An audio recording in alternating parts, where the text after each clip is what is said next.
नमस्कार दोस्तों, मैं हूं श्यामवीर सिंह और आप देख रहे हैं हमारा चैनल जैसलमेर की गलियां। दोस्तों, भारत और चीन के बीच में 62 सालों के बाद बहुत ही जबरदस्त तनाव बना हुआ है और ये तनाव क्या युद्ध में बदल सकता है, क्या संभावना है, आज हम इसके ऊपर चर्चा करेंगे। तो भारत और चीन के बीच में जो तनाव है उसमें आजकल विश्व की नजरें हैं वो हैं रूस और अमेरिका के बीच में कि रूस का क्या रवैया होगा, अमेरिका क्या भारत का साथ देगा, रूस किस तरफ होगा।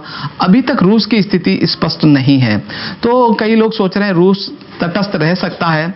अब यहाँ पर अमेरिका अपना फायदा देख रहा है, रूस अपना फायदा देख रहा है। भारतीय लोग ये सोचते हों कि अगर चाइना से युद्ध हुआ तो अमेरिका भारत का साथ दे सकता है, ऐसा मैं बिल्कुल नहीं समझता हूं। अमेरिका और रूस का अगर हम इतिहास उठाकर देख लें, पुराने इतिहास में न जाएं, अभी 2-3 दिन की जो पुरानी घटना है आर्मेनिया और अजरबैजान की, इसको भी हम अध्ययन कर लें तो हमें इन दोनों देशों का रवैया बिल्कुल साफ नजर आ जाएगा। रूस पुराने समय से कई वर्षों से कहता रहा है कि मैं आर्मेनिया के साथ हूं, अगर कुछ हुआ तो मैं अपनी सेनाएं भेजूंगा, ये कर दूंगा, वो कर दूंगा, बहुत सारी धमकियां देता रहा। लेकिन अजरबैजान ने आर्मेनिया पर अटैक कर दिया, काफी नुकसान हुआ, मिसाइलों से हमले हो रहे हैं, जेट फाइटर भी वहां पर हमले कर रहे हैं, लेकिन रूस ने अभी तक कोई भी कदम नहीं उठाया है। यही नीति अमेरिका की रहती है, भारत को उकसाता रहता है कि हम साथ में, हमने अपना जो साउथ चाइना सी है उसमें अपने फाइटर तैनात कर दिए हैं, अपने बेड़े भेज दिए हैं, तो वहां उसका वो फायदा है। वो साउथ चाइना सी में जो समुद्र के अंदर बहुत सारे मिनरल्स हैं, वहां पर तेल है अंदर समुद्र के अंदर, उसकी नजर उस तेल के ऊपर है। भारत से उसको कोई मतलब नहीं है। भारत सोचता होगा कि अमेरिका भारत की लड़ाई में साथ देगा, कश्मीर के लिए लड़ लेगा, या चाइना से युद्ध हुआ या पाकिस्तान से युद्ध हुआ तो अमेरिका साथ देगा, ऐसा बिल्कुल नहीं है। अगर भारत को युद्ध करना है चाइना या पाकिस्तान से तो भारत को इतना सक्षम होना होगा कि किसी दूसरे देश की भारत को जरूरत नहीं पड़े, तभी हम कामयाब हो पाएंगे। अगर हम अमेरिका या किसी दूसरे देश के भरोसे रहे तो भारत कभी भी युद्ध जीत नहीं पाएगा। और जो 1971 में पाकिस्तान के साथ हुआ था वो भारत के साथ भी हो सकता है, ये हमको ध्यान में रखना होगा। 1971 में ये लग रहा था कि अमेरिका पाकिस्तान का साथ देगा और अमेरिका दूर से ही कहता रहा हम आ रहे हैं आप आगे बढ़ो, हम आ रहे हैं आप आगे बढ़ो, लेकिन कहीं भी युद्ध के फिगर में अमेरिका ने एंट्री नहीं की और पाकिस्तान भारत से बुरी तरह से युद्ध हार गया। और वो इतिहास का सबसे बड़ा ऐसा युद्ध था जिसमें कि 95,000 सैनिकों को सरेंडर करना पड़ा और एक देश के 2 टुकड़े हो गए, यानी बांग्लादेश उस समय एक नए राष्ट्र के रूप में उसका उदय हो गया। तो भारत चाइना के साथ जो तनाव चल रहा है वो अपने स्तर पर अपनी क्षमताओं के अनुसार ही निपटाना होगा। और इसमें क्या हो सकता है कि भारत के साथ खतरा ये है कि चाइना के साथ पाकिस्तान है, तो अमेरिका भले ही युद्ध न करे लेकिन पाकिस्तान चाइना का साथ दे सकता है और चाइना के साथ युद्ध हुआ तो पाकिस्तान जो पश्चिमी फ्रंट है, पाकिस्तान बॉर्डर, वो कभी भी उसको ओपन कर सकता है। तो भारत को अब एक नए फ्रंट पाकिस्तान को दबाव में रखने के लिए या अफगानिस्तान वाला फ्रंट या चाइना ऑस्ट्रेलिया की तरफ से या जापान की मदद लेनी पड़ेगी। जापान पे हम फिर भी भरोसा कर सकते हैं कि जापान पूर्व की तरफ, उत्तर की तरफ से चाइना का एक फ्रंट खोल करके कुछ भारत के बॉर्डर से दबाव कम किया जा सकता है। तो पाकिस्तान को संभालने के लिए अफगानिस्तान वाले फ्रंट का हमें ध्यान रखना पड़ेगा और चाइना को संभालने के लिए जो उत्तरी फ्रंट है जापान की तरफ से उसका हमको ध्यान रखना पड़ेगा। तब तो हमारी रणनीति कामयाब हो सकती है। अगर हम साउथ चाइना सी की तरफ से, अगर हम अमेरिका के भरोसे बैठे रहे कि साउथ चाइना सी की तरफ से अमेरिका एक फ्रंट खोल सकता है तो ऐसा बिल्कुल नहीं होगा, क्योंकि अमेरिका और रसिया ये मुख्य व्यापारी हैं हथियारों के। तो रसिया जो हथियार बेचता है वो चाइना को देता है, भारत को भी देता है। अमेरिका से अब कुछ हथियार भारत ने मंगाने शुरू किए हैं, तो शुरुआत है और ये हथियार बेचते हैं, बेचने के साथ साथ शायद कहीं थोड़ा सा मॉरल सपोर्ट भी रखते हैं कि अगर युद्ध हो तो हम मानसिक तौर पर उस देश को थोड़ा सा मजबूत रखें। कभी अपनी सेना उस देश के लिए मदद के लिए नहीं भेजते हैं। अभी आर्मेनिया और अजरबैजान में जो युद्ध हो रहा है तो आर्मेनिया ने साफ कर दिया कि हम आज ये नया नहीं है युद्ध उनके लिए, 12 साल से अजरबैजान से युद्ध लड़ रहे हैं।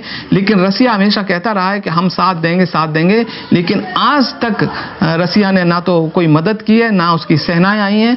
तो ये दूर से ही देश उकसावे की कार्रवाई करते रहते हैं। तो हमको ये समझना होगा कि अगर हमको चाइना के साथ तनाव होता है तो बहुत ही सावधानी पूर्वक हमको उसको निपटाना होगा, क्योंकि चाइना एक बहुत बड़ी ताकत है, इतना आसान नहीं होगा। दूसरा, पाकिस्तान सपोर्ट के लिए है। भारत को चाइना का मुकाबला करने के लिए अभी और समय चाहिए और ताकत चाहिए। भारत के पास में ऐसी सामरिक शक्ति है कि उसको अगर बढ़ा ले तो चाइना के से आगे निकल सकता है, लेकिन समय लगेगा। जो हमारे पास युवा पीढ़ी है, जो क्षमता है, उससे कहना होगा कि हम आत्मनिर्भर बने। जो भी हथियार हम रसिया, अमेरिका या इजराइल से कहीं से मंगा रहे हैं तो उनको सब भारत को खुद ही डेवलप करना होगा। चाइना ये काम खुद कर रहा है। 5th जनरेशन का फाइटर हो, टैंक हो, गोला बारूद हो, सब कुछ उनके देश में ही बन रहा है। लेकिन आज भी हम भारतीय जो सेना 80% जो सामान है वो बाहर से मंगा रही है। तो पहला काम अगर चाइना से मुकाबला करना है या पाकिस्तान से मुकाबला करना है तो हमको आत्मनिर्भर बनना होगा। और अगर एक बार हम आत्मनिर्भर बन गए तो चाइना पाकिस्तान नहीं, हम पूरे विश्व का एक साथ मुकाबला करने में सक्षम होंगे, एक महाशक्ति के रूप में उभर सकते हैं। जिस तरह से रूस, अमेरिका अकेले दम पर पूरे विश्व का सामना कर सकते हैं, ऐसी ताकत हमको बनना होगा। और ये ताकत हम तभी बन पाएंगे जब हम अपनी जो सामरिक शक्ति में हम आत्मनिर्भर बन जाएं। तब आपने देखा होगा कि ये जो देश है जहां से गोला बारूद आता है, तो युद्ध के समय ये कहते हैं कि प्रोडक्शन नहीं है, गोला बारूद देना बंद कर देते हैं।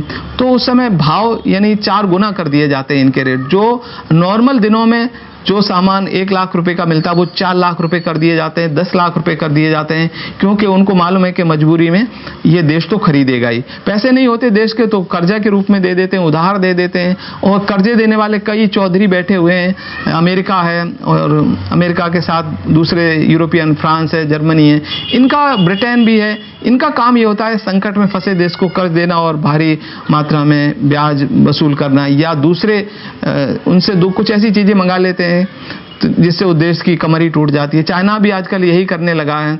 छोटे छोटे देशों को कर्ज के जाल में फंसा चुका है और उससे ब्याज नहीं चुकती तो उनकी ज़मीन पर कब्जा करना आम बात हो गई है।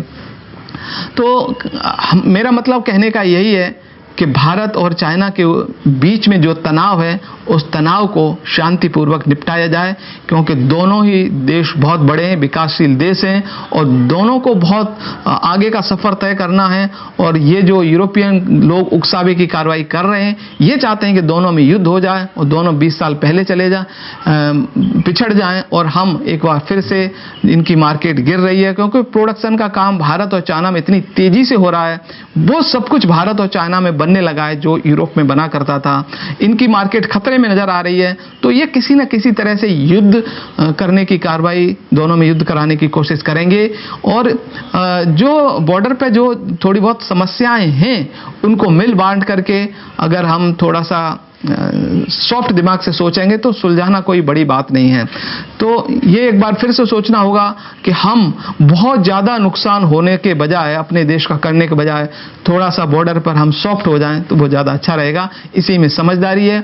यूरोपीय देशों के जाल में फंसने से हमको बचना होगा, क्योंकि अब तो हम भी पढ़ लिख गए, हमारे पास भी एक राजनीतिक दिमाग है। यूरोपियन क्या चाहते हैं, क्यों युद्ध चाहते हैं भारत चाइना का, ये अगर जिस दिन हमने, भारत ने और चाइना ने समझ लिया तो ये देश कभी लड़ेंगे नहीं। तो ऐसी ही समीक्षाएं मैं और भी आपको करता रहूँगा। और अब मुझे दीजिए इजाज़त। नमस्कार।